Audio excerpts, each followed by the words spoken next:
अस्सलाम वालेकुम नाजरीन, मैं हूं आपका मेज़बान मुदस्सर तारड़। आप देख रहे हैं मेरा प्रोग्राम सहाफ़त को जवाब दो। आज हमारे साथ पीपी स्टार्ट के मीर अशरफ मुग़ल साहब मौजूद हैं। हम इनसे चंद सवाल और नज़दीकी गुफ्तगू का आगाज़ करेंगे। अस्सलाम वालेकुम सर। वालेकुम अस्सलाम रहमतुल्लाह व बरकातहू। कैसे हैं सर? अल्हम्दुलिल्लाह, आप सुनाएं तारड़ साहब ठीक ठाक हैं? जी अल्लाह का शुक्र है सर। हमारे आज कोई सख्त सवाल और जवाब हैं जिनके हवाले से आपसे गुफ्तगू की जाएगी। आप ये बताएं, कामुकी के अंदर तगड़ा उम्मीदवार कौन है टीएलपी का? अब्दुल कादिर गिल या नईम बिल्ला? काफ़ी मुश्किल सवाल है। ठीक है, तो ये है कि तहरीक लबैक पाकिस्तान के जो इंशाल्लाह मरकज़ फैसला करेगा, दोनों ही कैंडिडेट की तरफ से अपने कागजात नामजदगी जमा करवा दिए गए हैं। तो अगर देखा जाए तो अब्दुल कादिर गिल साहब सामने फ्रंट पे नज़र आ रहे हैं। जी जी। तो और दूसरा ये है कि उनकी वर्किंग भी तहरीक के हवाले से काफ़ी ज़्यादा है एज़ कम्पेयर टू नईम बिल्ला साहब। जी तो नईम बिल्ला साहब एक पुराने सियासतदान हैं और उन्होंने सियासत की काफ़ी दौर पे जानते हैं। जी जी। तो उस हवाले से अगर देखा जाए तो नईम बिल्ला साहब का अपना एक ज़ाती वोट बैंक भी है। तो मैं इस पे कोई मज़ीद कमेंट नहीं करूँगा। जी जी। तो मरकज़ इंशाल्लाह इस पर वाच कर रहा है, अपनी खुफिया टीम के साथ भी और जी अपनी मौजूदा टीम के साथ भी, और सारे उसकी चीज़ें, क्योंकि मरकज़ ने एक फ़ैसला करना है ना, हमने कौन से कैंडिडेट्स को आगे लेके आना जी है। जी। तो इंशाल्लाह एक बेहतरीन फ़ैसला होगा और इंशाल्लाह तहरीक लबैक पाकिस्तान ऐसा ही उम्मीदवार मैदान में उतारेगी जो इंशाल्लाह कामयाब होगा। 8 फरवरी को इलेक्शन हो रहे हैं। आपका मुकाबला नून लीग से या इस्तेकाम पार्टी से या पीपल पार्टी से? आपने पीटीआई का नाम नहीं लिया। सॉरी, पीटीआई से। तीन जमातें हैं। आपका तीन मुकाबला जमातें किस हैं। है? आपने दुरुस्त कहा कि पीटीआई का नाम इसलिए भी नहीं लिया जा सकता वो क्योंकि वो तो बेचारे, अब बेचारे तो नहीं कह सकते, लेकिन मकाफात अमल है। जब आप जुल्म करते हैं तो उस जुल्म का अल्लाह ताला के यहाँ बदला भी है।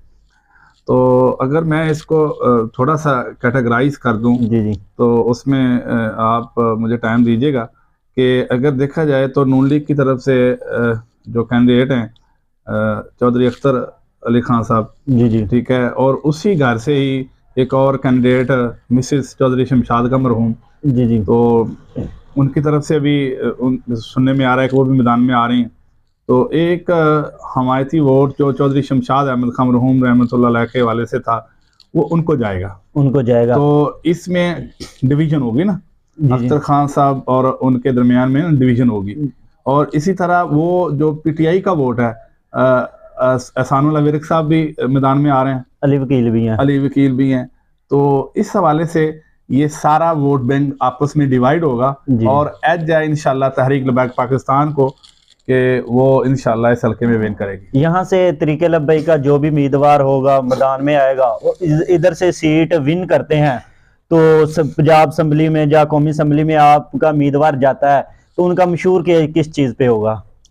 हमारा मंशूर बड़ा वाज़ेह है, इंशाल्लाह हजूर के दीन को तख़त पर लाने के लिए। जी ठीक है, हम इंशाल्लाह वो तमाम इस्लाहात पाकिस्तान के आइन के अंदर लेकर आएंगे अगर हमारी टीम ऊपर जाती है। जी जी। इंशाल्लाह जाएगी तो फिर जो पाकिस्तान के अंदर मुख्तलिफ़ किस्म के आपको आए दिन गुस्ताख नज़र आते जी हैं, जी। और बहुत सारे ऐसे गुस्ताख जो जेलों में अभी तक बंद हैं, उनको कोई सज़ाएँ नहीं दी जा रही। जी जी। इंशाल्लाह सबसे पहले उनको लटकाएंगे जो हज़ूर आपका मौला सल्लल्लाहु अलैहि वसल्लम की शान में गुस्ताखें करते हैं।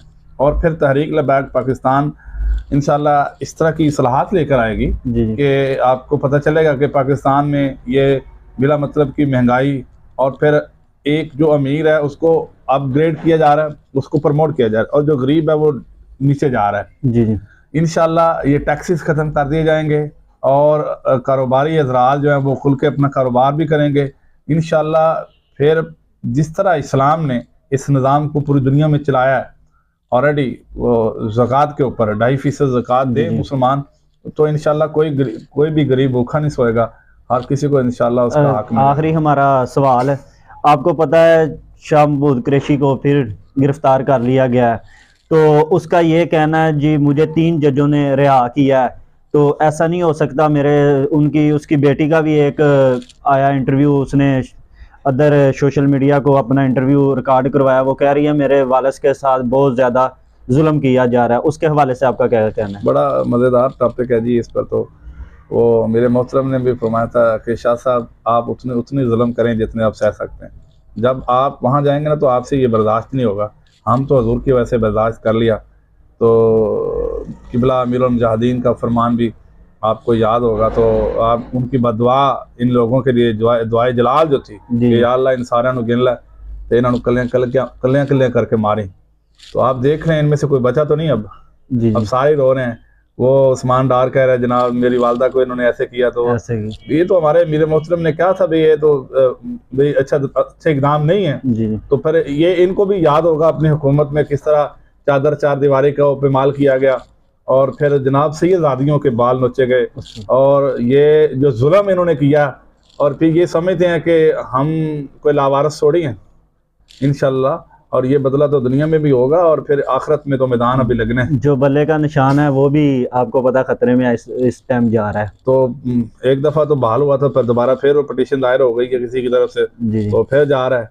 तो इन्हें भी रोना है, इन्हें नस्लें भी रोना है। ये ऐसे बदबूदार इनकी नस्लें होंगी जो किसी नबी के साथ भी गद्दारी करता है ना, तो अल्लाह फिर उसकी नस्लों को भी बदबूदार करता है। जी शुक्रिया। ये थे हमारे साथ पीपी स्टार्ट के मीर अशरफ मुगल साहब, जिन्होंने गुफ्तगू की, अपना कीमती टाइम हमारे चैनल को दिया।